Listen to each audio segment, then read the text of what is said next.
대부분의 영업사원들이 영업을 할 때 1시간 정도 설명만 하다가 마지막에 한두 마디 클로징 멘트를 던져놓고 클로징이 되지 않았다라고 이야기합니다. 하지만 영업이라는 거는 그렇게 마지막에 몇 마디 클로징 멘트를 던져서 계약을 받는 것이 아니라 그 1시간이라는 시간 동안 빌드업을 정확하게 해서 그 모든 과정에서 설득되게끔 만들고 클로징을 하는 과정인 거죠. 마치 드라마처럼 기승전결이 존재해야 됩니다. 내가 처음에 고객들한테 이야기하는 서두부터 시작해서 고객들에게 가장 필요한 것을 인지시키는 그 모든 과정이 빌드업이 돼야 된다는 거예요. 뭐든지 명분이 존재해야 되고 설명을 하는 이유가 존재해야 됩니다. 그리고 내가 판매하는 상품의 효용성을 고객이 가장 필요로 하는 부분에서 느낄 수 있도록 보다 스토리를 잘 전개해서 진행을 해야 되는 거죠.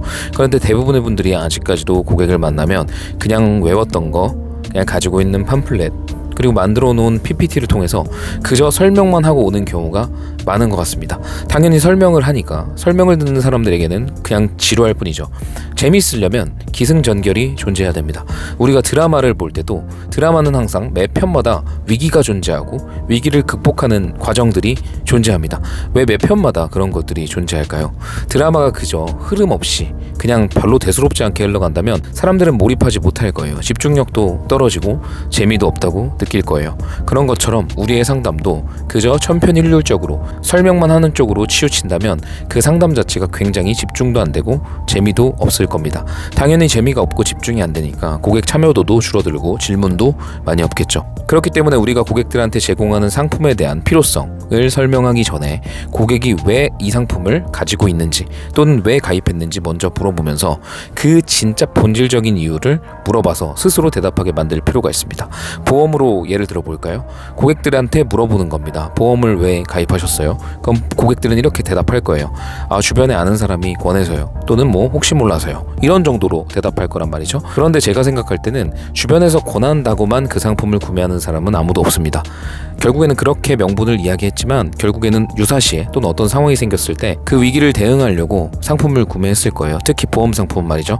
그런데 그런 본질을 알고 있다면 그 어떤 고객이든 그 위기에 대한 두려움을 가지고 있다는 것을, 그 불안감을 가지고 있다는 것을 우리가 알 수가 있습니다. 그럼 그 불안감에 대해서 희노애락을 설명해 보는 겁니다. 불안함이 왜 생기고, 그리고 그런 일들이 생겼을 때 어떤 일이 벌어지는지, 그리고 그런 일들을 나를 통해서 어떻게 방지할 수 있는지, 왜 그런 일을 방지할 수 있는 방법을 알아야만 하는지, 이런 모든 과정을 스토리를 통해 설명을 하라는 거죠. 그저 보장 범위에 대해서, 그리고 알아야 되는 담보에 대해서 설명을 하는 상담은 굉장히 재미가 없고 집중도가 떨어집니다. 그런 건 사실 설명하고 돌아서면 다 까먹는 것들이에요. 그 담당자를 상담이 끝나고도 진정으로 기억되게 만들려면, 남들과 차별화되게 느껴지게 만들려면 대화 자체가 맛이 있어야 됩니다. 그 대화 자체가 맛이 있게 기억되려면 당연히 설명이 아닌 대화가 돼야 될 것이고, 그 대화는 마치 드라마처럼 희노애락이 그리고 기승전결이 존재해야 된다는 거죠. 그래서 상담을 나가기 전에 상품을 준비하는 거, 이런 면도 너무 좋지만 그런 것보다는 대화 자체를 어떻게 풀어갈지, 나는 이 고객의 성향에 따라서 어떻게 기승전결을 만들어갈 수 있을지, 그리고 대화는 어떻게 더 이해가 되기 쉽게 비유를 할 수 있을지, 비유를 통해서 그 사람은 어떤 것들을 더 마음 와닿게 느낄 수 있을지, 그리고 나는 어떤 스토리를 접목시켜서 이 보험에 대한 이해도를 높일 수 있을지, 그리고 고객의 상황에 맞는 스토리는 어떤 것이 있을지, 이런 것들을 잘 고민해보고 가는 것과 그냥 상품만 준비해서 딸랑 가가지고 인사하고 설명을 하는 상담은 고객으로 하여금 유발할 수 있는 집중력의 크기가 너무나도 달라진다는 거죠. 그래서 상담을 하시기 전에 상담의 기승전결, 희노애락을 어떻게 구성할지, 스토리나 비유는 어떻게 전개할지, 그리고 그런 전개를 통해서 고객들이 느낄 수 있는 두려움이나 희망감은 어떻게 고치시킬 수 있을지 고민해 보신다면 상담 자체가 지금까지 무미건조하게 진행됐던 방향과는 굉장히 다르게 진행이 될 거라고 생각합니다.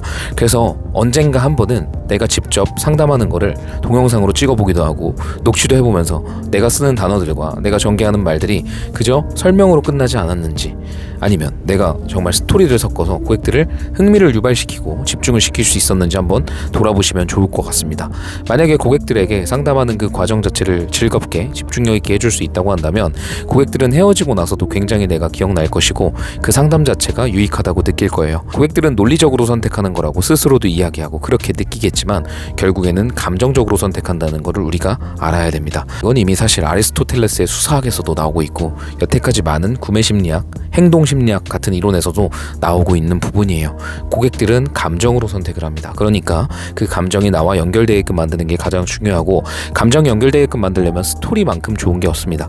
그리고 그 스토리도 그냥 무미건조한 스토리가 아니라 희노애락이 그리고 기승전결이 존재하는 스토리여야 고객들의 마음을 쉽게 움직이고 얻을 수 있습니다. 네, 오늘 영상은 여기까지 하고요. 다음에 더 좋은 영상으로 찾아뵙도록 하겠습니다. 영상이 도움이 되셨다면 구독과 좋아요 부탁드릴게요.